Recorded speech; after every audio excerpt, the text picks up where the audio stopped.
کفر کی ظلمات سے تھا ننگ خلائق، جو کفر کی ظلمات سے تھا ننگ خلائق، ہے نور ولایت سے منور وہی سینہ، ہے نور ولایت سے منور وہی سینہ۔ حضرت والا رحمہ اللہ کا مقطع۔ اختر کی زباں اور شرف نعت محمد صلی اللہ علیہ وسلم، مظہر کی زباں اور شرف نعت محمد، اللہ کا احسان ہے بے خون و پسینہ، اللہ کا احسان ہے بے خون و پسینہ، ساحل سے لگے گا کبھی میرا بھی سفینہ، دیکھیں گے کبھی شوق سے مکہ و مدینہ۔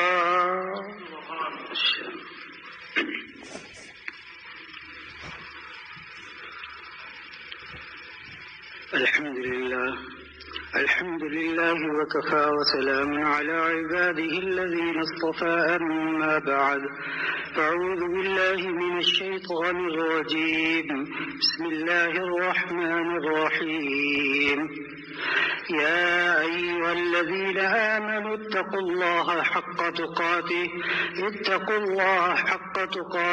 ولا تموتن إلا وأنتم مسلمون۔ اللہ رب العزت نے جو لوگ دور بیٹھے نا آگے آ جائے، بہت جگہ خالی ہے، جگہ کو خالی نہ چھوڑے۔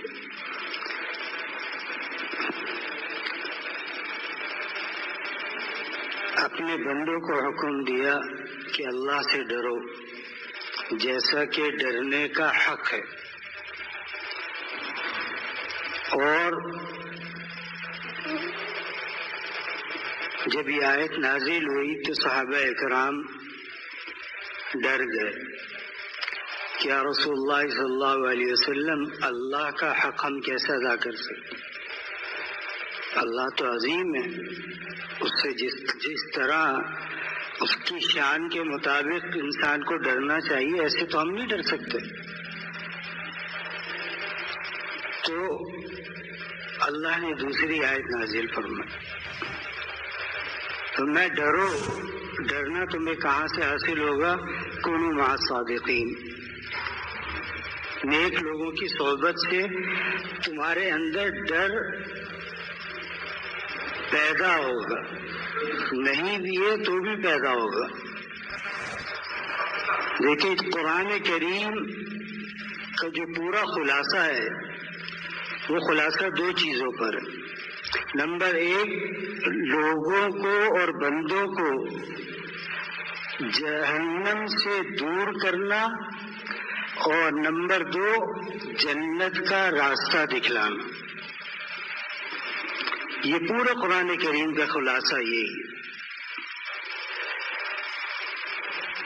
اب جو جنت کے قریب جا رہا ہے تو جنت ملتی ہے اللہ کی رضا سے، بغیر اس کے تو ملے گی نہیں۔ ظاہر سی بات ہے، دنیا میں محنت کرتا ہے، مشقت کرتا ہے، تکلیف برداشت کرتا ہے، گناہوں کو چھوڑتا ہے، تو ظاہر سی بات ہے کہ جس معاشرے کے اندر ہر طرف گناہ ہی گناہ ہو تو انسان کا دل اس طرف مائل ہوتا ہے کہ یار کر لوں تو کیا ہو گیا، توبہ کا وقت تو بہت دور ہے، ابھی اگر مجھے مل جائے موقع تو میں اس موقع سے فائدہ اٹھا لوں۔ وہ دیکھتا ہے اپنے ارد گرد میں کہ مجھے موقع ملا ہے گناہ کرنے کا، تو کیا ہوا اس میں؟ اور بعض لوگ گناہ کو حقیر سمجھتے ہیں کہ گناہ کیا چیز ہے، ارے یہ گناہ ایسا نہیں ہے کہ بس مولویوں کو صرف ڈرانا آتا ہے، ایک دفعہ یہاں پہ ایک صحافی آئے، انہوں نے کہا کہ حضرت یہ والد صاحب سے بات کی اور کہا کہ حضرت یہ مولوی اتنا ڈراتے کیوں ہیں؟ یہ موت کا منظر اور قاری حنیف صاحب ملتانی ان کی زبان سے، تو وہ تو ان کے جو بیان تھا وہ تھا ہی اسی پر. تو میں دیکھو جب تک موت سامنے نہیں ہوگی اس وقت تک تم دین پر نہیں آ سکتے. جس انسان کو یہ خوف نہ ہو کہ میری عاقبت اور انجام کیا ہوگا، وہ انسان اپنی وقتی زندگی کو سوچتا ہے کہ میری وقتی زندگی اچھی گزر جائے، بعد کی بات وہ صاحب بعد کی بعد میں دیکھیں گے. نہیں، بعد آپ کا موقوف ہے آپ کے ماضی سے. ایک انسان اگر ماضی میں گناہ کرتا رہا اور توبہ نہ کی تو بڑھاپے میں بھی وہ گناہ ہی کرے گا، خواہ کھل کر کرے خواہ چھپ کر کے کرے. ایک شخص رسول اللہ صلی اللہ علیہ وسلم کے زمانے میں گورنر لگایا گیا، صحابی اور رسول تھے. آج پھر دیر دوسرا جمعہ ہی ادھر بیچ میں. تو جھوٹی شکایت لگائی صحابی رسول کی. تو آپ علیہ الصلوۃ والسلام نے ان کو طلب فرمایا. طلب کر کے پوچھا کہ بھائی تمہارے بارے میں یہ شکایت مجھے ملی. ظاہر سی بات ہے کہ گورنر ہے، اپنے جہاں کا گورنر ہوتا ہے وہاں اس کی ایک شان ہوتی ہے، لیکن رسول اللہ صلی اللہ علیہ وسلم اور خلفائے اربعہ کے زمانے میں یہ چیز نہیں تھی. لیکن دل دکھ گیا، اس شخص کو بددعا دی. بددعا کیا دی کہ اللہ تجھے ایسے گناہ میں مبتلا کرے کہ تو مرتے دم تک اس سے جان نہ چھڑا سکے. نمبر 2، اللہ تیری زندگی اتنی لمبی کرے کہ تو جیتے جیتے تھک جائے. تو محدثین نے لکھا ہے کہ اس کو جو گناہ کی عادت لگی وہ بدنظری کی عادت تھی، اور عمر اتنی ہو گئی کہ اس کی یہ بھویں لٹک کر کے یہاں تک آ گئی. لیکن پھر اس حالت میں بھی وہ بھویں اٹھا کر کے بدنظری کرتا تھا. اور عمر اتنی ہو گئی کہ لوگوں سے یہ دعا کراتا تھا کہ اللہ مجھے موت دے دے، اب میں جی کر تھک گیا ہوں. اللہ تعالیٰ نے موت نہیں دی اس کو. پھر اس کے وقت پر موت آئی. تو آج لوگ کہتے ہیں کہ گناہ کرنے سے کیا، اگر گناہ کر لیا تو کیا ہوا؟ اللہ تعالیٰ غفور الرحیم. مختلف حیلے اور بہانے ہمارے پاس موجود ہیں. جس کے پاس جتنا علم ہوتا ہے نا، وہ عالم مفتی کے سامنے جب بیٹھتا ہے وہ اپنا سارا علم جھاڑ دیتا ہے. یاد رکھیے کہ جب بھی علم، یہ دنیاوی علم نہیں ہے، یہ آخرت کا علم ہے. وہاں اگر خالی جھولی لے کر کے جاؤ گے تو جھولی بھر کر لے کر نکلو گے، اور اگر پہلے سے جھولی بھری ہوئی ہے تو جو بھی آئے گا وہ باہر ہی گرے گا. وہاں جھولی کو خالی کر کے جائے، یہ سوچ کر جائے کہ میں جہاں جا رہا ہوں وہاں جو بھی بات ہوگی وہ بات میرے لیے ہی ہے. اگر کہا جاتا ہے کہ بھائی تم بد نظری نہ کرو، تم یہ کام نہ کرو، اب انسان کیا سوچتا ہے؟ میں تو اتنا بڑا متقی آدمی ہوں، میں تو فلانا ہوں، میرے بارے میں تو بات ہو نہیں رہی ہے، بات تو کسی اور کے لیے ہو رہی ہے. ہر انسان محتاج ہے، ہر انسان، خواہ اوپر بیٹھا ہو یا نیچے بیٹھا ہو، ہر انسان محتاج ہے کہ وہ اللہ کو راضی کرنے میں لگے. ورنہ اگر اس نے اس کے اندر کوشش نہ کی، اپنی دادا فرماتے تھے کہ گناہ چھوڑنے میں اپنی جان لگا دو. نیم جا بستانت وسط جا دہد. حضرت رومی رحمۃ اللہ علیہ فرماتے آدھی جان تم اللہ کے راستے میں قربان کرو, وسط جا دہد, تو اللہ تعالیٰ تمہیں سینکڑوں جانیں عطا فرمائے گا. آنچ رحمت نہ آئے دردہن, فرمایا تمہارے گمان میں بھی نہیں ہوگا کہ اللہ تعالیٰ کیسی زندگی عطا فرمائیں گے. اس لیے آپ دیکھیں کہ جو بزرگان دین ہیں جن کو اللہ تعالیٰ نے یہ بڑھاپا عطا فرمایا, بڑھاپے تک دیے, تو جتنے بوڑھے ہو گئے اتنی عزت بڑھ گئی. آپ سنتے ہیں کہ بھائی ایک عالم ہے 100 سال کی عمر ہے ان کی, تو انسان کا دل چاہتا ہے کہ یار میں بھی جا کر دیکھوں, مجھے بھی زیارت کا موقع ملنا چاہیے.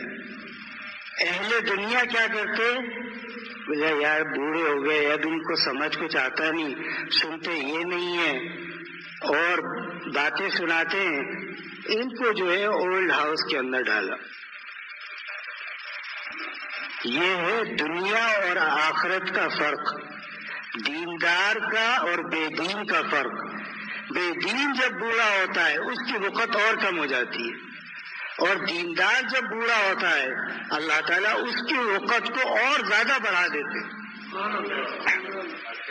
آپ دیکھیں نا, جتنے بزرگان دین ہمارے اکابرین موجود ہیں اور ان کی عمریں زیادہ ہیں, اب لوگ کیا کہہ رہے ہیں, یار ایک دفعہ تو جا کر ان کی زیارت کرنی چاہیے. کیوں؟ وہ جتنے بوڑھے ہوتے گئے اللہ سے تعلق ان کا مضبوط سے مضبوط ترین ہوتا چلا گیا. دادا جان رحمۃ اللہ علیہ کو جب فالج ہوا تو ایک ہاتھ اٹھتا تھا, تو کبھی کوئی انسان یہ کہتا کہ حضرت میرے لیے دعا کر دیجیے, تو ایک ہاتھ اٹھاتے تھے, ایک اٹھتا ہی نہیں تھا.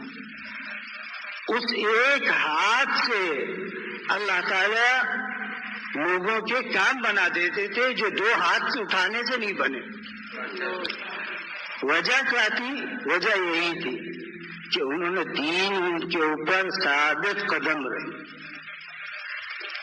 ثابت قدمی رکھی.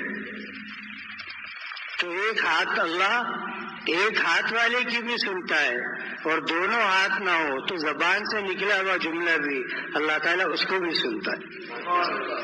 ورنہ دل میں خیال آ جائے اللہ اس سے بھی واقف ہے کہ تمہارے دل میں کیا خیال ہے. لہذا جو بوڑھے ہو گئے ان کا کیا ہے, عزت اور اکرام بڑھ جاتا ہے. انسان بھی سفید داڑھی والے کو دیکھ کر کیا کرتا ہے, اس کا اکرام کرتا ہے کہ یار یہ بوڑھے اور میں جوان ہوں, ان کو جو ہے راستہ آگے کر دوں, میں ان کو آگے بٹھا دوں. میں نے دیکھا کہ لوگ کرسی لے کر کے ان کو, ایک صاحب ادھر بیٹھے تھے, پتہ نہیں کہاں سے لے کے, ہاں یہ ہمارے خان صاحب جو ہیں, تو کرسی لایا وہ وہاں سے. کس وجہ سے لایا کہ عمر بڑھ گئی اور دین پر ثابت قدم رہے. اللہ نے دنیا کے عام انسان اس کی عزت, ان کی عزت ان کے دل کے اندر ڈالی, ورنہ کون کسی کو کرسی لا کے دیتا ہے. لہذا دین میں عزت جو ہے وہ دین میں, انسان یہ تصور نہ کرے کہ یار ابھی تو کیا ہے, ابھی تو جوانی ہے, ابھی تو جوانی ہے, تو جوانی بھی آنی جانی ہے. انسان ہمیشہ جوان نہیں رہے گا.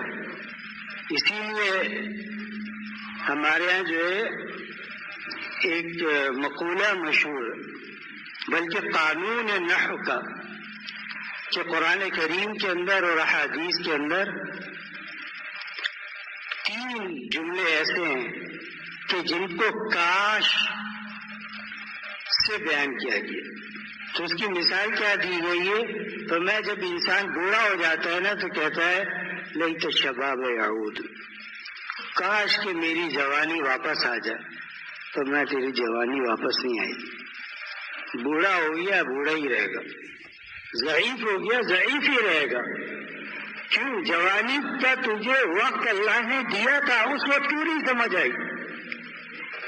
اس وقت کیا کہتا تھا؟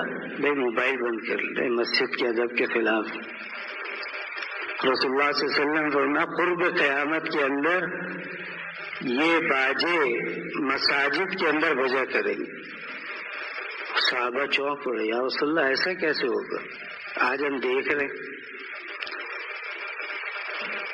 تو جوانی کے اندر انسان کیا سوچتا ہے؟ ارے میں ابھی تو جوانی ہے، کیا ہے، کر لو جو کچھ کرنا ہے، پھر بڑھاپے کے اندر توبہ کریں گے اچھی سے۔ بڑھاپے میں پھر ایک حالت کیا ہوتی ہے کہ اٹھنے میں، سجدے سے اٹھنے میں آدمی کو 3 گیر لگانے پڑتے۔ جوانی میں ایک دم کھڑا ہوگا، بڑھاپے کے اندر کیا ہوا؟ ایک گیر بدلا تو سجدے سے اٹھا، پھر زمین پر ہاتھ رکھے، پھر اس کے بعد ہاتھ سیدھے کیے، پھر تھوڑا سا اٹھا، پھر پورا اٹھا۔ تو اس نے کیا کیا کہ گاڑی پہلے گیئر میں چلتی تھی اب 3 گیئر میں چل رہی۔ تو جو اعلیٰ وقت ہے،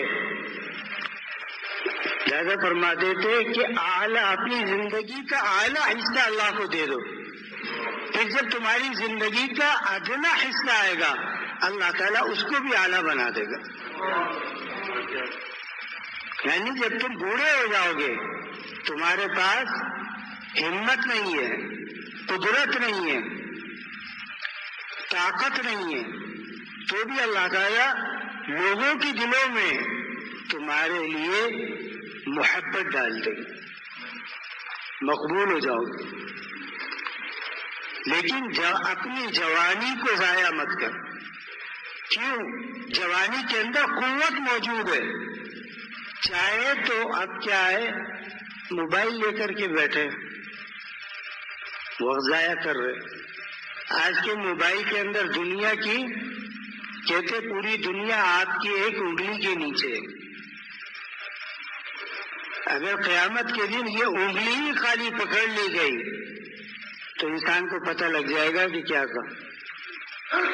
کہتے اس کے بغیر ہم ترقی کیا کر سکتے ہیں؟ ترقی اس چیز کا نام نہیں ہے جو آج کے انسان کے ذہن میں موجود ہے۔ ترقی اس چیز کا نام ہے کہ انسان اللہ کے نیک بندوں کی صف میں شامل ہو جائے۔ آج ہم ترقی کس چیز کو کہتے ہیں؟ آج یہی موبائلوں کی وجہ سے نوجوان ضائع ہو رہے، شادیاں نہیں کر رہے۔ کہتے ابھی شادی نہیں کرنی۔ کیوں بیٹا شادی کیوں نہیں کرو گے؟ کھانا تمہیں ملے گا گھر سے۔ جو دیندار گھرانے، وہاں کیا فکر ہوتی ہے کہ یار اولاد بالغ ہو گئی، اب اس کی شادی کرو۔ رسول اللہ صلی اللہ علیہ وسلم نے کیا فرمایا؟ یا معاشر الشباب من استطاع منکم الباء فلیتزوج۔ اے نوجوانوں، جب تم بالغ ہو جاؤ اور خون جوش مارنے لگے، فلیتزوج، شادی کرو تم۔ کیوں؟ شادی نہ کرنے نہیں کرتا اور کوئی اس کو یہ بتا دے کہ بھائی تم ایک کام کرو، 5000 دفعہ جو ہے اللہ اللہ کر لو، اس سے تمہاری خواہشات کم ہو جائیں گی۔ یاد رکھے خواہشات کم ہوں گی، ختم نہیں ہوں گی۔ جیسے ایک انسان بھوکا ہے، اس کو ایک شخص کیا کہہ رہا ہے؟ تم وظیفہ پڑھتے رہو، تمہاری بھوک مٹ جائے گی۔ وہ ایک وقت تک پڑے گا، اس کے بعد کیا ہوگا؟ پھر بھی اس کے دل میں چاہت ہوگی کہ مجھے بھوک لگی ہے۔ تو رسول اللہ صلی اللہ علیہ وسلم نے کیا فرمایا؟ اے نوجوانوں، یعنی کیا مطلب؟ جوان ہو شادی کر۔ اسی لیے حدیث پاک میں آتا ہے کہ اللہ تعالیٰ 3 شخصوں کی دعا کو کبھی رد نہیں کرتے۔ نمبر 1 مظلوم کی دعا کو، نمبر 2 عادل بادشاہ کی دعا کو، نمبر 3 وہ انسان جو عفت اور پاکیزگی حاصل کرنے کے لیے اللہ سے دعا کرے کہ اللہ مجھے کوئی نیک اور صالح عورت عطا فرما دے۔ ان 3 لوگوں کی دعا کو اللہ تعالیٰ کبھی رد نہیں فرماتے۔ دعا ضرور قبول ہوتی ہے، لیکن آج ہمارے یہاں کا یہ ایک قانون اور دستور بن چکا ہے کہ بچہ جب تک نہ کہے اس وقت تک پڑھ رہا ہے. بھائی ابھی تو پڑھنے کا زمانہ ہے، ابھی سے تو شادی کی فکر ہو گئی. تو شادی کوئی پہاڑ تھوڑی ہے جو آپ نے اس کے سر کے اوپر رکھ دیا. پھر جب اس کی تربیت جوانی سے پہلے نہیں ہوتی، یاد رکھے تربیت ہوتی ہے بلوغت سے پہلے. بلوغت سے پہلے جو تربیت ہو گئی وہ بلوغت کے بعد بھی قائم رہے گی. اگر آپ نے بلوغت سے پہلے اس کے دل کے اندر پیسے کی محبت ڈال دی، وہ جوان ہونے کے بعد بھی پیسے کی محبت میں مبتلا رہے گا. مجھے شادی کو یار لاکھ مارو پیسے کماؤ بس. اب تو اتنا جمع کر رہا ہے کہ جمع کر کے تو بوڑھا ہو گیا. اب بتا کہ اب یہ پیسہ تیرے کس کام کا ہے؟ انسان روٹی کھا کر پیٹ بھرتا ہے یا پیسہ کھا کر؟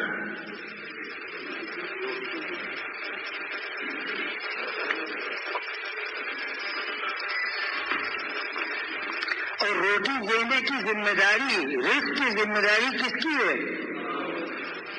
تو اللہ نے یہ تو وعدہ نہیں فرمایا کہ اگر تیری فیکٹری ہوگی تو رزق لوں گا. ایک واقعہ یاد آیا کہ ایک انسان نشے کا عادی تھا. اس نے ایک شخص سے کہا کہ یار مجھے نشے کے پیسے میرے پاس ختم ہو گئے، تو جس کا بھی موبائل بج رہا ہے بند کرو. ایک دفعہ سمجھایا جائے، 2 دفعہ سمجھایا جائے، سمجھ میں نہیں آتی.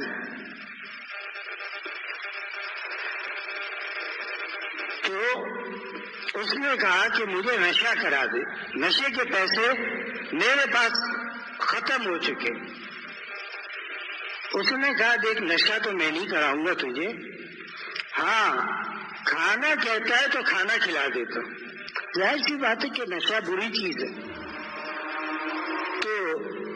تو اس نے کہا نہیں، کھانے کا وعدہ تو اس نے بھی کیا ہوا ہے لیکن نشے کا وعدہ نہیں کیا. تو اس نے بڑا زور لگایا کہ میں کھانے کے پیسے دے دوں. اس نے کہا نہیں، مجھے نشے کے پیسے دے دو، میری طبیعت خراب ہوگی. اس نے پیسے دے دیے اور پیسے دے کر وہ اس کے پیچھے لگ گیا کہ اب یہ جاتا کہاں ہے. وہ جا رہا تھا، کہیں شادی تھی تو شادی میں کھانا سرو ہو رہا تھا. تو بعض میں شادی حالوں میں ایسا ہوتا ہے کہ مرد اور عورتیں الگ الگ ہوتی ہیں، اور ہونا بھی یہی چاہیے. جہاں مخلوط ہو اس شادی کے اندر کھانا بھی جائز نہیں ہے. یاد رکھیے اس بات کو. جہاں مرد اور عورت بیٹھے ہوئے ہیں، گانے بج رہے ہیں اور جناب مخلوط ہے سب کچھ، وہاں شادی میں جانا جائز نہیں ہے. وہاں پر تو کھانا سب جو ہو رہا تھا تو ایک ویٹر بریانی کی وہ ٹرے لے کے جا رہا تھا. وہ خدا کی قدرت ایسی تھی کہ اس کا پاؤں ٹکرایا اور وہ پوری بریانی کے وہ ڈونگا اس سے گر گیا. اب گرم بریانی وہ لے کے جا رہا تھا، یہ چرسی تھا، یہ بیٹھ گیا، اس نے کھانا شروع کر دیا. اچھا جو پیچھے لگا ہوا تھا وہ پیچھے تھا، تو اس نے آ کر کے دیکھا کہ یار یہ تو گرم بریانی کھا رہا ہے یہ تو اس نے اس کو دیکھ کر کے کیا کہا، اس نے کہا تو حیران کیوں ہو رہا ہے؟ وہ کھلاتے ہیں، ہمیشہ ہی کھلاتے ہیں اور روز برتن میں کھلاتے ہیں، لیکن آج کل کچھ انبن ہوئی ہے اس لیے روڈ پہ کھانا پڑ رہا. وہ کھلاتے تو ہیں اور روز کھلاتے ہیں اور برتن میں کھلاتے ہیں، لیکن آج کل کچھ انبن ہوئی ہے، میں زیادہ گناہ میں مبتلا ہوں. تو انسان اس سے معلوم ہوا کہ جو انسان گناہ کرتا ہے اس کے رزق میں سے برکت چلی جاتی. اسی لیے فرمایا کہ جب انسان بسم اللہ پڑھ کر کھانا کھاتا ہے تو کب کھاتا ہے؟ تھوڑے کھانے میں سیر ہو جاتا ہے، اور بسم اللہ نہ پڑھے تو شیطان بھی ساتھ میں. اب پلیٹ کی پلیٹ کھائی جا رہی، ایک کھائی، دو کھائی، تین کھائی، چار کھائی، پیٹ بھرنے کا نام نہیں لے رہے. وجہ کیا ہے؟ وجہ یہی ہے تم نے بسم اللہ نہیں پڑھی. اسی لیے فرمایا کہ اگر درمیان میں بھی آ جائے یاد کہ یار میں نے تو دعا نہیں پڑھی، تو کیا پڑھو؟ بسم اللہ اولہ وآخرہ. کیا پڑھیں گے؟ بسم اللہ اولہ وآخرہ. یا اللہ تیرے نام سے شروع کرتا ہوں، اول میں بھی اور آخر میں بھی. تو بھی شیطان وہاں سے قے کر کے بھاگ جائے گا. تو اپنے کھانے میں شیطان کو شریک مت کرو. پانی پینا ہے بسم اللہ پڑھ کر کے پیے. اللہ نے کیا فرمایا؟ جو بسم اللہ پڑھ کر کے پیتا ہے. آج کے ڈاکٹر کہتے ہیں جو لوگ شریعت کے مطابق پانی پیتے ہیں ان کے گردے خراب نہیں ہوتے. آج کی سائنس یہ کہہ رہی ہے، اور ہمارے نبی نے 1400 سال پہلے بتا دیا. 1400 سال ایک عرصہ ہے. اگر کوئی انسان آپ کو 3 دن آگے کی خبر بتا دے تو آپ کہتے ہیں یار تجھے پتہ کیسے چلا؟ تو کہاں سے معلوم ہوا؟ تو رسول اللہ صلی اللہ علیہ وسلم نے 1400 سال قبل بتایا. فرمایا جو کام تم بسم اللہ پڑھ کر کے کرو گے اللہ اس کے اندر برکت عطا فرمائے. دکان کھولی، شٹر اٹھا رہا ہے، بسم اللہ پڑھ کر اٹھا لو. ضروری ہے نوکر کو گالی دیتے ہوئے اٹھانا؟ دکان پر بیٹھے ہو کوئی نہیں ہے، سورہ اخلاص پڑھتے رہو. دکان میں کوئی نہیں ہے، گاہک نہیں آیا، درود شریف پڑھتے رہو. کیا ہوگا؟ دنیا کی کمائی نہیں ہو رہی، آخرت کی تو ہو رہی ہے. بھئی رسول اللہ صلی اللہ علیہ وسلم کے اوپر درود بھیجنا، دیکھیے درود واحد عبادت ایسی ہے جو ہر حال میں قبول ہے. اسی لیے کیا فرمایا؟ فرمایا جو انسان دعا مانگتا ہے اس کو چاہیے کہ اول اور آخر دونوں میں درود شریف پڑھے، تاکہ بیچ میں جو اس نے دعا رکھی ہوئی ہے جب اللہ اول اور آخر کو قبول کرے تو درمیان میں قبول ہو جائے. لہذا حضرت عمر رضی اللہ تعالیٰ عنہ فرماتے ہیں اپنی دعاؤں کے آخر میں درود شریف کا اہتمام کیا کرو. یہ واحد عبادت ہے کہ جس کو اللہ رد نہیں فرماتے. کیوں؟ ان اللہ وملائکتہ یصلون علی النبی. اللہ اور اس کے فرشتے نبی پر درود بھیجتے. تو جو کام اللہ کر رہا ہے اور اس کے فرشتے کر رہے ہیں، اللہ مالک اور خالق ہے، فرشتے اس کے معصوم ہیں، نور سے بنے ہوئے. جب اتنی پیاری شخصیات درود پڑھ رہی ہیں تو انسان اگر پڑھے گا تو اس کا کیا حال ہو؟ بعض دفعہ انسان کا قلب کسی چیز کو تسلیم نہیں کر رہا ہوتا. یار اتنی دیر میں بات کر لوں، اتنی دیر میں یہ کر لوں، اتنی دیر میں یہ کر لوں تو اتنا ہو جائے گا. نہیں ہوگا وہی پورے دن میں جو اللہ نے لکھ دیا. پھر انسان کو کیا کرنا چاہیے؟ ہر کام بسم اللہ پڑھ کر شروع کرے. کھانا کھانا شروع کر رہا ہے بسم اللہ پڑھے. اور گھر کے اندر عادت ڈلوائے. بچے کھانا کھا رہے ہیں، پوچھو بیٹا کس نے بسم اللہ پڑھی؟ اور پھر رسول اللہ صلی اللہ علیہ وسلم پر قربان جائے انسان، فرمایا دیکھو بسم اللہ یہ زور سے پڑھا کرو. کیوں؟ سب لوگ ہاتھ بڑھا رہے ہیں، لیکن جب کھانا ختم کر چکو تو الحمدللہ الذی اطعمنا وسقانا وجعلنا من المسلمین، فرمایا یہ دل کے اندر پڑھا کرو. کیوں؟ ایک آدمی ہے، اس کا 2 لقمے میں پیٹ بھر گیا، اس نے کیا کہا؟ مہمان اس کے سامنے بیٹھا ہے، وہ کیا کہہ رہا ہے؟ الحمدللہ الذی اطعمنا وسقانا، یا اللہ تو نے کھلایا پلایا مسلمان بنایا۔ اب مہمان کیا کہتا ہے کہ یار جب میزبان نے ہاتھ روک لیا میں کس طرح ہاتھ بڑھاؤں؟ تو فرمایا اس کو دل کے اندر پڑھو۔ تو جب بچے کے دل میں ایک چیز بچپن سے ڈل گئی وہ اس کو مرتے دم تک اس کو یاد رہے گی۔ آج ہم اے سے ایپل تو سکھاتے ہیں، الف سے اللہ نہیں سکھاتے۔ کہا صاحب ہمارا بیٹا ابھی بچہ ہے، بہت چھوٹا ہے، ABCD پوری یاد ہو گئی، قاعدے کی پہلی تختی اس کو یاد کرائی۔ جو لوگ یہاں موجود ہیں قرآن کریم کے ایک حرف پر 10 نے کیا۔ الف لام میم، رسول اللہ صلی اللہ علیہ وسلم نے فرمایا الف لام میم ایک جملہ نہیں ہے، یہ تینوں الگ الگ حروف ہیں، 30 نیکیاں ملیں گی۔ لیکن اے سکھایا، کوئی نیکی ہے؟ پھر ہم اپنی اولاد کو کیوں نہیں سکھاتے؟ کیوں؟ الف کی عظمت دل کے اندر نہیں ہے، اے کی عظمت دل کے اندر ہے۔ آج کیا کہتے ہیں؟ یار دیکھو جتنے پینٹ کوٹ والے ہیں، شرابیں پینے والے ہیں، ذرا ان کے ملکوں کے اندر جاؤ، کیا ان کے یہاں انتظام ہے اور کیا ان کے یہاں نظم ہے کہ بس ہر انسان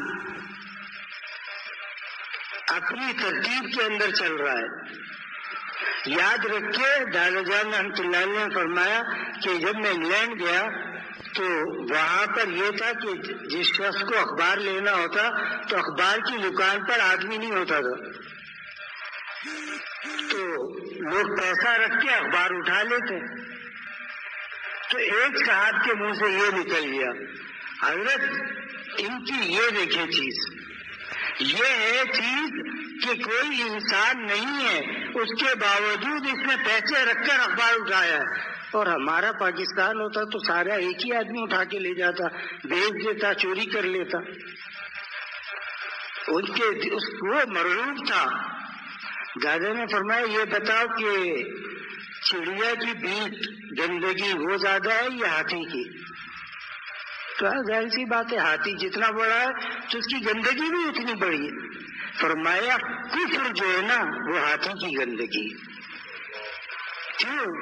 کفر پر چلتے ہوئے انسان اگر کوئی نیکی کرے، اللہ فرماتے ہیں کہ ہم اس کی نیکی کو، اس کے ایک حدیث میں تو یہاں تک ہے بخاری کی روایت میں کہ ہم اس کے لیے میزان عادل قائم نہیں کریں گے۔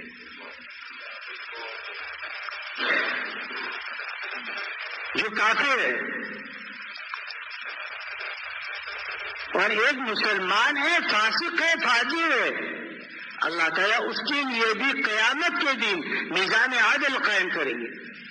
وَنَضَعُ الْمَوَازِينَ الْقِسْطَ لِيَوْمِ الْقِيَامَةِ فَلَا تُظْلَمُ نَفْسٌ شَيْئًا، فرمایا ہم قیامت کے دن ترازو لگائیں گے۔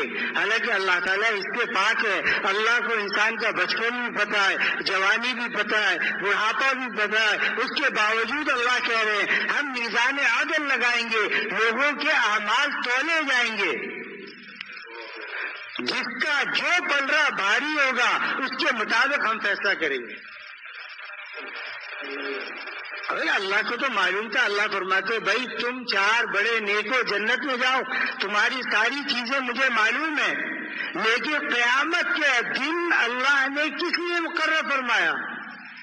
پھر میزان عادل کو کیوں بتایا؟ پھر یہ کیوں فرمایا کہ انسان تیرے اعمال کو ہم تولیں گے؟ معلوم ہوا کہ اللہ کے ہاں جو معاملات ہیں وہ کس کے اوپر موقوف ہیں؟ جمہوریت پر موقوف نہیں ہے، خلافت پر موقوف ہے۔ جمہوریت کے اندر گنا جاتا ہے اور خلافت کے اندر توڑا جاتا ہے۔ سرکار دو عالم صلی اللہ علیہ وسلم کا جب آخری وقت آیا تو آپ علیہ الصلوۃ والسلام نے آخری عشاء کی نماز کے لیے حضرت ابو بکر کو حکم دیا، ابو بکر جاؤ جا کر عشاء کی نماز پڑھو۔ حضرت ابو بکر رضی اللہ تعالیٰ عنہ رسول اللہ صلی اللہ علیہ وسلم کی محبت میں حضرت ابو بکر وہاں سے اٹھے ہی نہیں. اچھا رسول اللہ صلی اللہ علیہ وسلم کو تھوڑی تھوڑی دیر پر غشی طاری ہو جاتی. تھوڑی دیر کے بعد دیکھا تو ابو بکر پھر بیٹھے. تو میں ابو بکر میں نے کہا جاؤ مسلمانوں کو نماز پڑھاؤ. تیسری مرتبہ کہنے پر حضرت ابو بکر چلے گئے اور جا کر نماز شروع کر دی. یہاں تک کہ رسول اللہ صلی اللہ علیہ وسلم پھر خود دیکھنے آئے. حضرت ابو بکر نے جب دیکھا کہ رسول اللہ صلی اللہ علیہ وسلم آ رہے تو باوجود امام ہونے کے پیچھے ہو گئے. آپ علیہ الصلوۃ والسلام نے بقیہ نماز پڑھائی. تو حضرت ابو بکر کے بارے میں کیا فرمایا؟ اے اللہ، میں نے اس دنیا میں جتنے لوگ تھے میں نے سب کے حقوق ادا کر دیے، لیکن ابو بکر کا حق میں ادا نہیں کر سکتا. کیوں؟ جب ہجرت ہو رہی ہے تو کندھا ابو بکر کا ہے. جب خوف طاری ہے تو قرآن کیا کہہ رہا ہے؟ لا تحزن ان اللہ معنا. ارے غم نہ کرو، اللہ ہمارے ساتھ ہے. ابو بکر چھوڑ دو اس کو. حضرت عمر رضی اللہ تعالیٰ عنہ کیا فرماتے ہیں؟ حضرت عمر کتنے بڑے جلیل و قدر صحابی ہیں. فرماتے عمر اپنی ہجرت والی رات مجھ سے لے لے اور میری پوری زندگی کی عبادت تو لے لے. سودا نفے میں کیا جاتا ہے گھاٹے میں. تو عمر ایسے ہی سودا تو نہیں کر رہے تھے. فرمایا کہ ابو بکر وہ ہجرت والی رات سے بھی مجھے دے دے. معلوم ہوا اسلام میں تولا گیا اور جمہوریت کے اندر گنا گیا. جمہوریت کیا کہتی ہے؟ 100 آدمی فاسق تو فاجر ہیں، 2 نیک ہیں. میں 2 کو لات مارو، 100 کو ووٹ دو، اسی میں سے ایک وزیر اعظم اور ایک کو صدر بنا دو. فاسق فاجر ہیں تو کیا ہوا؟ ہمیں اس سے مطلب تھوڑی ہے. لوگوں کی رائے عامہ کیا ہے؟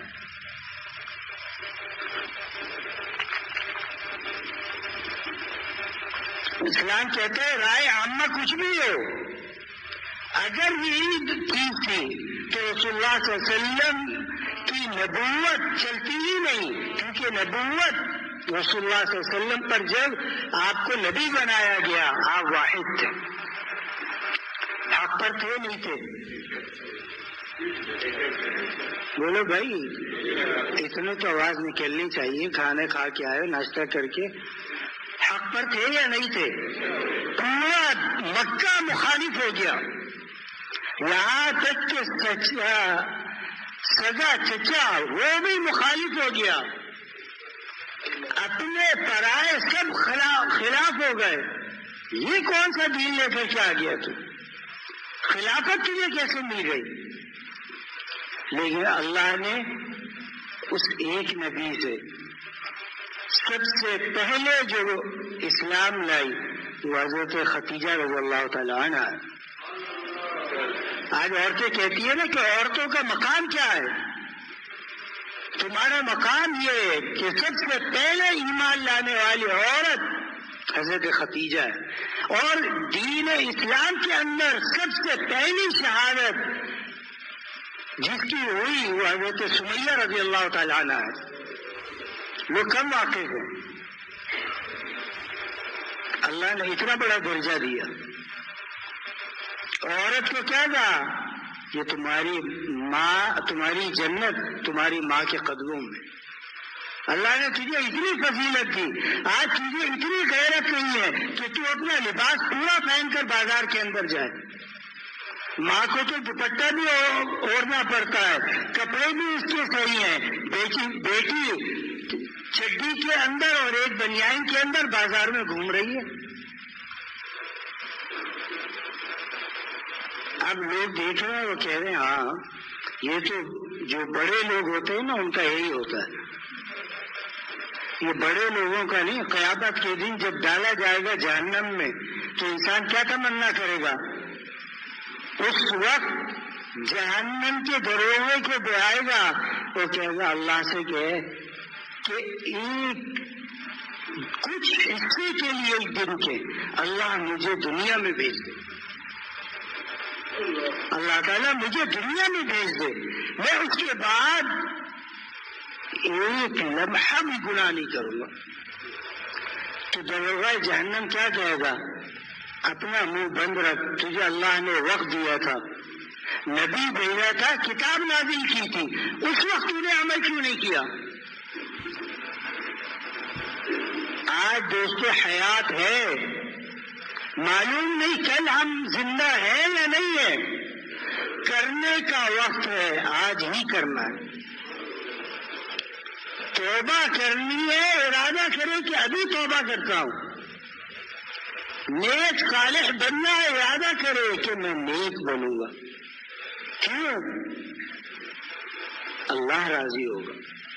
دوسری بات کہ قیامت کے دن جب حساب و کتاب ہوگا تو ساری دنیا آدم علیہ السلام سے لے کر آخری انسان تک سب وہاں موجود ہوں گے، اور جو کچھ ہو رہا ہوگا، دنیا میں تو پروجیکٹر لگا کر دکھایا جاتا ہے، آخرت میں بغیر پروجیکٹر کے دکھایا جا رہا ہوگا کہ کون جنت میں گیا اور کون جہنم میں گیا۔ اب انسان سوچے کہ وہاں باپ بھی موجود ہوگا، دادا بھی موجود ہوں گے، پردادا بھی موجود ہوں گے، لکڑ سکڑ جتنے خاندان کے لوگ ہیں سب موجود ہوں گے۔ پھر اگر وہاں اللہ نہ کرے تو قیامت کے دن نامہ اعمال بائیں ہاتھ میں دے دیا گیا تو انسان کیا کرے؟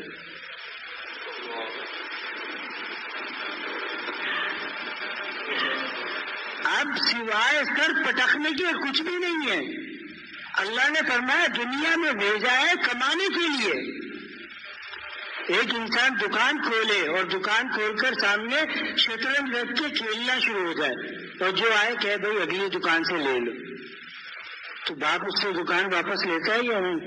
بھائی تجھے دکان بھی کمانے کے لیے، تجھے یہاں شطرنج کھیلنے کے لیے دی ہے، تو اللہ نے دنیا کس لیے دی ہے؟ نیک بننے کے لیے، اللہ کا پیارا بننے کے لیے، اللہ کے صالح اور نیک بندوں میں شامل ہونے کے لیے۔ صحابہ کیا تھے؟ وہ جب بڑی عمر میں اسلام لاتے، اس وقت تو اسلام تھا نہیں، کیونکہ حضرت ابراہیم علیہ السلام سے لے کر رسول اللہ صلی اللہ علیہ وسلم تک کوئی نبی نہیں آیا۔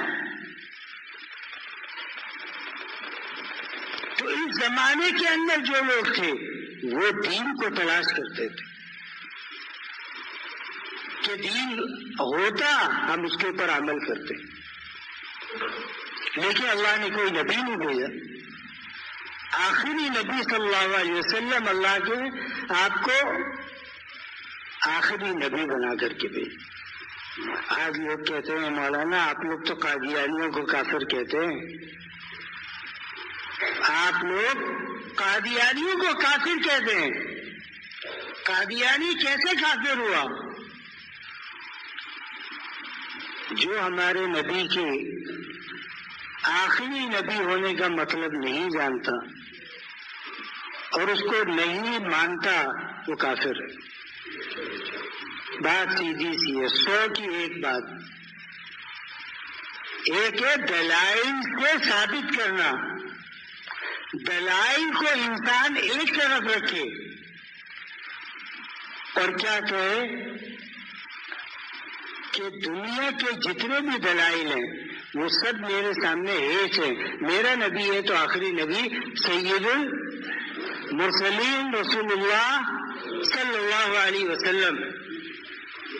ہمیں اس کے لیے دلیل کی ضرورت نہیں ہے۔ ہم جب اپنی زندگی کے لیے دلیل نہیں مانگتے، نبوت کی رسالت کے لیے، سرکار دو عالم صلی اللہ علیہ وسلم کی رسالت کے لیے ہم دلیلیں مانگتے ہیں کہ مولانا اس کی دلیل کیا ہے، اس پر ہمیں بحث کرنی ہے، آپ سے اس پر ہمیں بات کرنی ہے۔ بات کا جواز بنتا ہی نہیں ہے۔ اگر کوئی شخص مجھے یہ کہے کہ تیرا باپ یہ نہیں فلانا ہے، تو میں کیا کہوں گا؟ آ جاؤ مناظرہ کر لو. اہل عقل بولو بھائی، آپ کیا کہیں گے؟ بھائی بھاگ جائے یہاں سے، مر جائے گا میرے ہاتھ سے، تو خواہ مجھے میرے بات سے ہٹا رہا ہے. یہاں تھر کے علاقے میں ایک شخص وہ دراتی تیز کرتا تھا جس سے فصل کاٹی جاتی ہے. وہ قادیانی آ کر کھڑا ہو گیا. وہ مرزا غلام قادیانی کے بارے میں فضائل بیان کر رہا ہے. اچھا، یہ بیچارہ دراتی تیز کر رہا تھا. تو جب اس نے فضائل ختم کیے تو اتنے میں اس کی دراتی تیز ہو گئی. اس نے وہ دراتی اٹھائی اور اس کے یہاں رکھی. اس نے کہا بول، غلام مرزا قادیانی کافر ہے، نہیں بولے گا تو میں کاٹ کے رکھ دوں گا تجھے. اس نے کہا یار اس کو اچانک جوش کیسے آ گیا، یہ کیا بات ہوئی؟ اس نے کہا تو دیکھ پیچھے تو ہٹ میں بتا. اس نے بولا نہیں. اس نے کہا ابھی بول، غلام مرزا قادیانی کافر ہے. اس نے کہا غلام مرزا قادیانی کافر ہے. کہا یہ بھی کہ جو اس کو مانے گا وہ بھی کافر ہے. کہا جو اس کو مانے گا وہ بھی کافر ہے. پھر اس نے کیا کہا؟ اس نے کہا یہی دراتی میرے گلے پر رکھ اور پھر مجھ سے پوچھ رسول اللہ صلی اللہ علیہ وسلم آخری امتی ہے یا نہیں. اگر میں مرتے دم تک یہ بات نہ کہوں تو میرا ایمان ہی سلامت نہیں.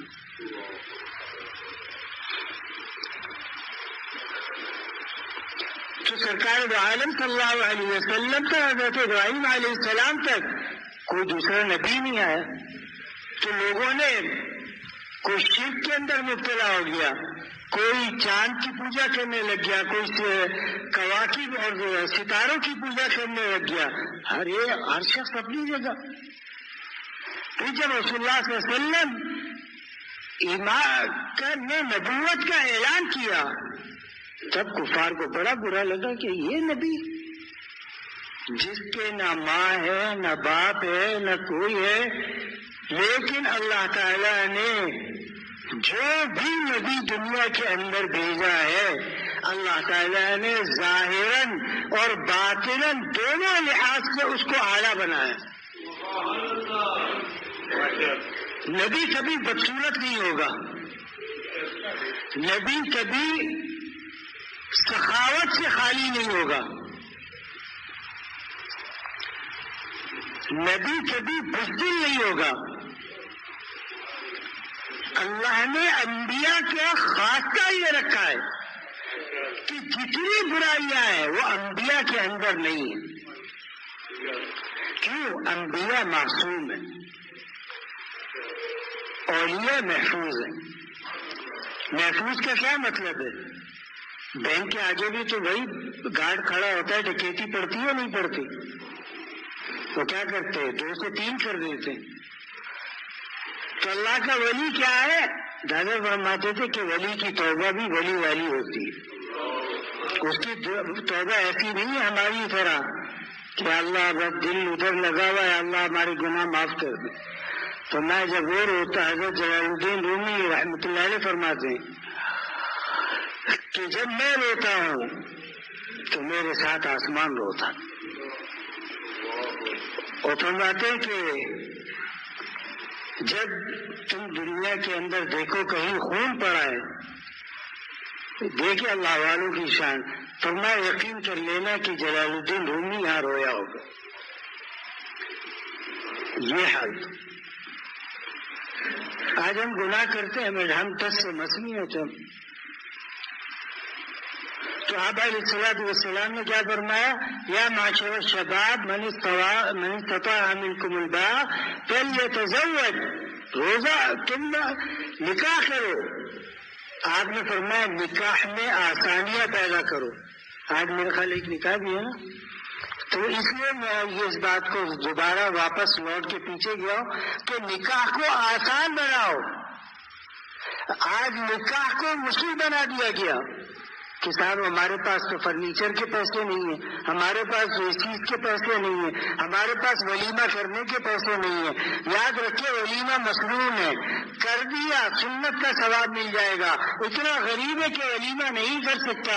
رسول اللہ صلی اللہ علیہ وسلم جب موقع کے موقع کے اوپر گئے، وہاں سے شادی کی، اور جب واپسی ہوئی صحابہ علیہ السلام نے اگلے دن صحابہ سے کیا کہا؟ نبی ہے، سید المرسلین ہے، سب سے آخری نبی ہے۔ فرمایا صحابہ جس کے پاس جو کچھ ہے وہ سب اپنا اپنا لے آؤ، آج میرا ولیمہ ہے، سب مل کر کھا لیتے۔ آج ہم کہتے ہیں حال نہیں مل رہا، مولوی صاحب حال کی بکنگ ہی نہیں مل رہی ہے، اب ہم کیا کریں، ہم تو روڈ کے اوپر تو ہم لگا نہیں سکتے، تو گھر کے اندر کھلا دو، 4 آدمی کو کھلا دو، 6 کو کھلا دو، 10 کو کھلا دو، سنت ہی ادا کرنی ہے نا۔ کہتے نہیں خاندان کے اتنے لوگ ناراض ہو جائیں گے، خاندان والے راضی کب ہوئے آپ سے؟ کسی نہ کسی موقع پہ تو ناراض ہوئے، تو آج بھی ناراض ہو گئے اور اللہ کی نبی کی محبت میں ناراض ہو گئے، تو کون سا آسمان گر پڑا؟ ہمت کرو۔ آج نکاح کو مشکل اور زنا کو آسان بنایا جا رہا ہے۔ آج آپ زنا کرنا چاہے اتنا آسان ہے کہ کوئی حد نہیں، اور ماں باپ کیا کرتے ہیں؟ زنا کر کے آ گیا بچہ، اس کو کیا کرتے ہیں؟ 2 تھپڑ لگا جو کہتے ہیں خبردار دوبارہ اگر کیا تو۔ اور وہی اولاد اگر نکاح کر کے کہتے ہیں یہ میں بیوی لے کر آیا ہوں، ماں باپ کہتے ہیں کس سے پوچھ کر کیا؟ نکل گیا گھر سے ہمارے، اٹھا کر بیوی لے آیا، کھلانے کی تیرے اندر استطاعت نہیں ہے، تو کھلانے کی تمہارے ماں باپ کے اندر بھی استطاعت نہیں ہے۔ وہ چرسی کا واقعہ یاد رکھو، کھلاتا تو ہے، برتن میں کھلاتا ہے، لیکن آج کل کچھ انبن ہوئی ہوئی ہے، اس کو 2 روٹی کھلا دو گے کیا جائے گا؟ کہا نہیں اس کا کمرہ ایسا ہونا چاہیے، اس کا یہ ایسا ہونا چاہیے، اس کے یہ فلانا ہونا چاہیے۔ آسانیاں ہے، اللہ نے آسانیاں رکھی ہیں نکاح کے اندر، لیکن چونکہ ہم ہند پاک کے لوگ، ہمارا ہندوؤں سے زیادہ معاشرت رہی ہے، لوگ رہے، ہندوؤں کی رسمیں دیکھی، اب وہ رسمیں کیا ہے ہمارے اندر آ گئی۔ اب ہم دودھ پلائی، جوتا چرائی، جب تک یہ رسمیں نہ ہو، لوگ کہتے ہیں یار شادی کو روزانہ تھوڑی ہوتی ہے،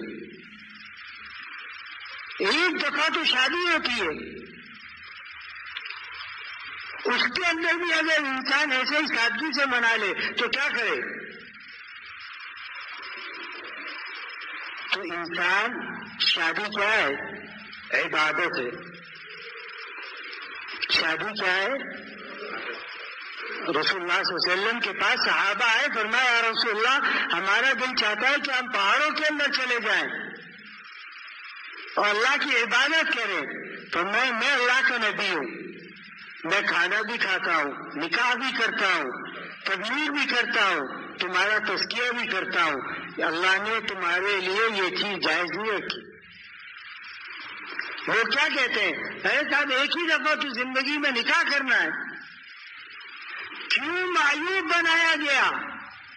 آج مسلمانوں کے اندر یہ چیز معیوب ہے کہ اگر بوڑھے ماں باپ میں سے کوئی ایک مر جائے تو دوسرا نکاح نہیں کرواتے، لوگ اس کو معیوب سمجھتے ہیں۔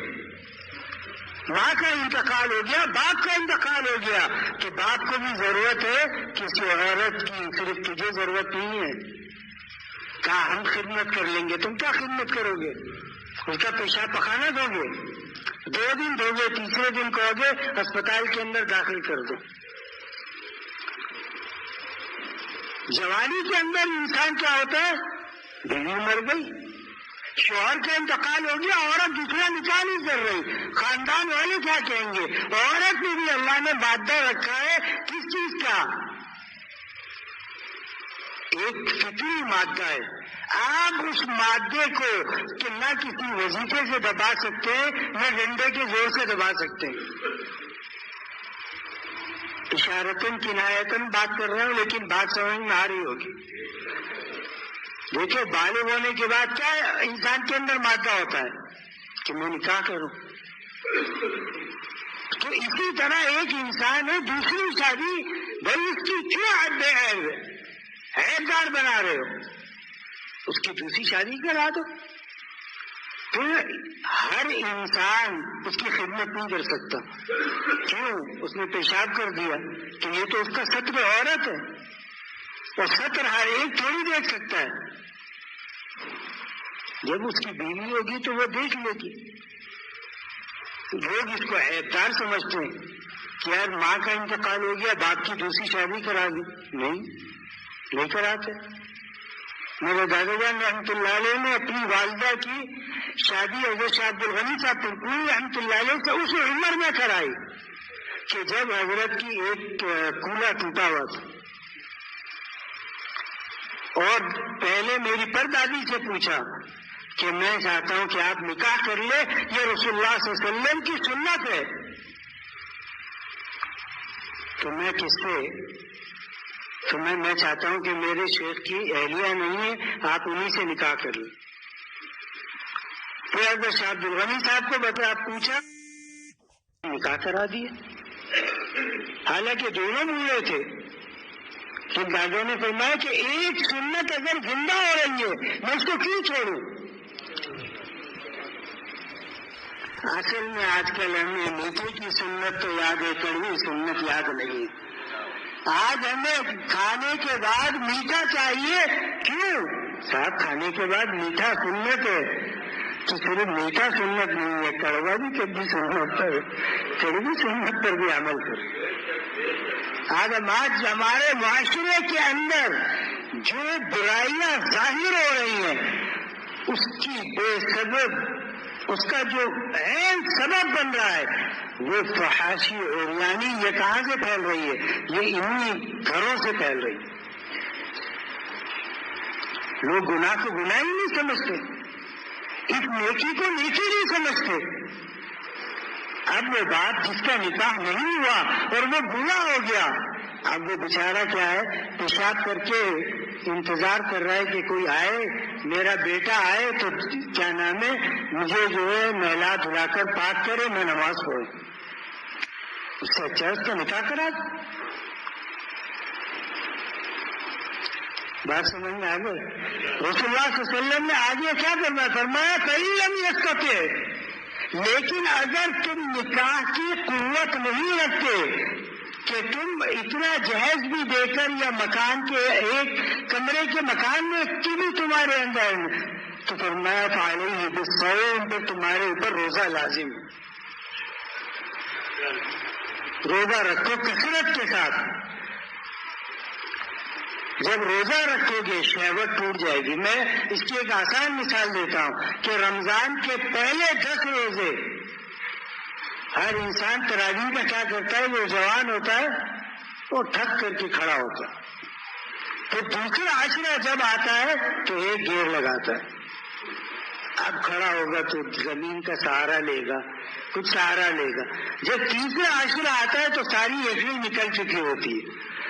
اب امام پڑھ رہا ہے، سن رہا ہے، لیکن اب کھڑا ہوگا تو تھوڑی وقت لگے گا. تو فعلیہ بالصوم سے کیا مراد ہے کہ روزے رکھو مسلسل تاکہ تمہاری شہوت ٹوٹ جائے. لیکن کوشش کرو نکاح کرو، نکاح تو عام کرو. کیا ہے ہمارے یہاں یہ چیزیں نہیں ہیں، لڑکیاں نکاح کرنا نہیں چاہتی، حالانکہ ان کے جو بوائے فرینڈ ہیں وہ 10 ہوں گے، ایک شوہر ان کو قبول نہیں ہے. تو ماں باپ بھی کہتے کیا ہے اگر اس نے 10 دوست بنا لیے تو ان 10 دوستوں کے اندر مردانگی نہیں ہے یا نس کٹی ہوئی ہے.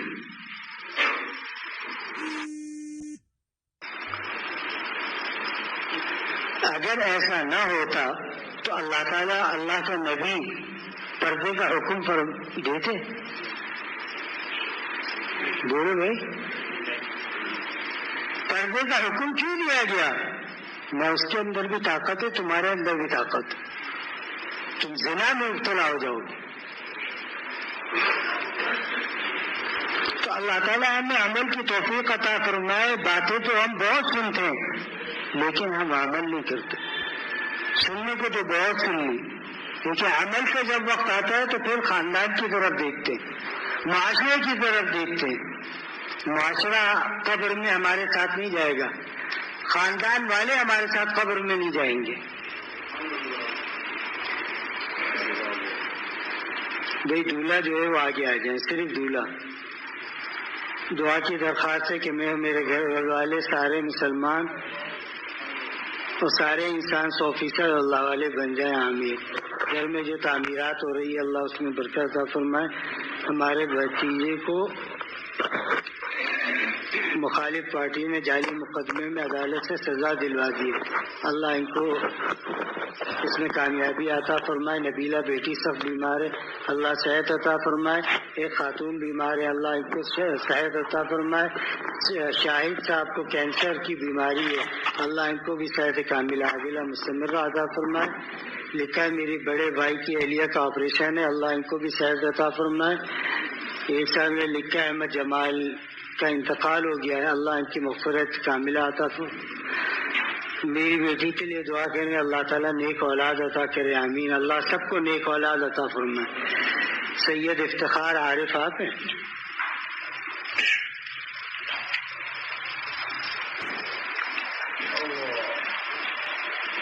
بھائی دلہن کی طرف سے جو وکیل ہے میں نام لیتا ہوں، ہاتھ اٹھا دیں۔ عمر یوسف، عمیر یوسف، ساجد احمد۔ دولہا کی طرف سے جو گواہ ہیں شرجیل علی، سید فہد علی، انشاءاللہ۔